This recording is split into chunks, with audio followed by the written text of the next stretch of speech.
آج قرآن کریم کی توہین ہو رہی ہے تو کر لیں توہین، اللہ نے تو چیلنج دیا، اب ان کے بس میں تو ہے نہیں، عاجز آ گئے ہیں، اس قرآن کو دنیا سے مٹا دیں۔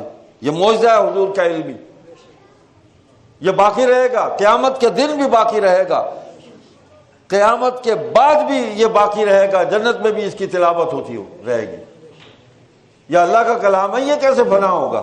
اللہ کے اندر سے نکلا، یہ فنا نہیں ہوگا، نہ اللہ کو فنا ہے نہ اس کے کلام کو فنا ہے۔ اللہ اکبر۔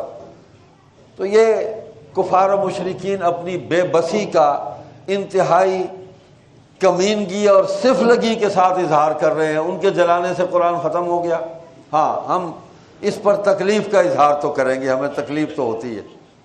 دیکھیں نا، مجھے کو گالی دے گا، مجھے تکلیف ہوگی، میں صبر کر لوں گا۔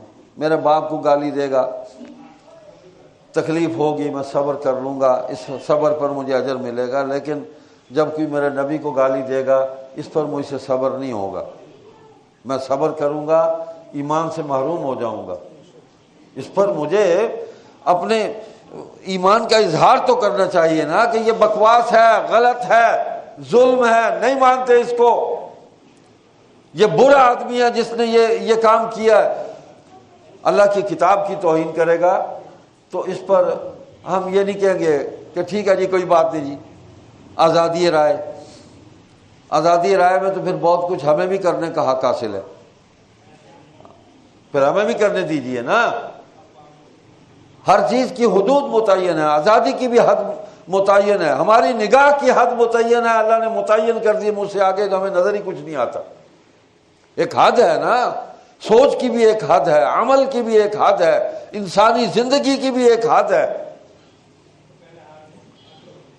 تو یہ کیا آزادی ہے، کیا رائے کی آزادی ہے کہ جناب ہم جو چاہیں بکتے رہیں؟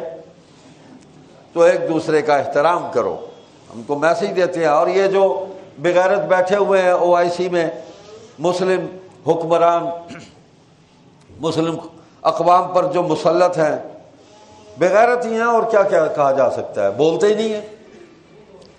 غیرت ہوتی تو بولتے نا، کوئی عملی قدم، یہ ان کا کام ہے کہ وہ عالمی فورم پر، اقتدار ان کے پاس ہے، ہمارے پاس تو نہیں، ہم تو رعایا ہیں، ہم تو عوام ہیں، ہم تو چیخ سکتے ہیں، چلا سکتے ہیں، مذمت کر سکتے ہیں، مسترد کر سکتے ہیں موقف کو، لیکن ہمارے پاس اختیار تو نہیں ہے عمل کا، وہ تو ان کے پاس ہے۔ جو کچھ کر سکتے ہیں، کچھ تو کر سکتے ہیں، کچھ تو کریں نا، کہ آپ اقوام متحدہ میں جائیں، آواز کو بلند کریں، آپ اسلامک ورلڈ جو ہے اس کو اکٹھا کر کے ایک مطالبہ کریں دنیا کی حکومتوں سے، اور جن ملکوں کے اندر یہ بدتمیزیاں ہو رہی ہیں آپ ان کے سوشل بائیکاٹ کریں۔ جب آپ نے کیا تھا تو اس کے اثرات بھی ہوئے تھے، اب آپ کو کیا ہو گیا؟ خاموش بیٹھے ہیں منہ میں گھنگنیاں ڈال کے؟ تو مجرم یہ ہیں جو نہیں بول رہے۔ ہم تو اپنے ایمان کا اظہار کر رہے ہیں، اللہ کی لعنت ہو اس پر، اللہ کے عذاب کا شکار ہوگا، پہلے بھی ہوئے ہیں، یہ بھی ہوگا۔ کوئی نہیں بچتا جو اللہ کو چیلنج کرتا ہے۔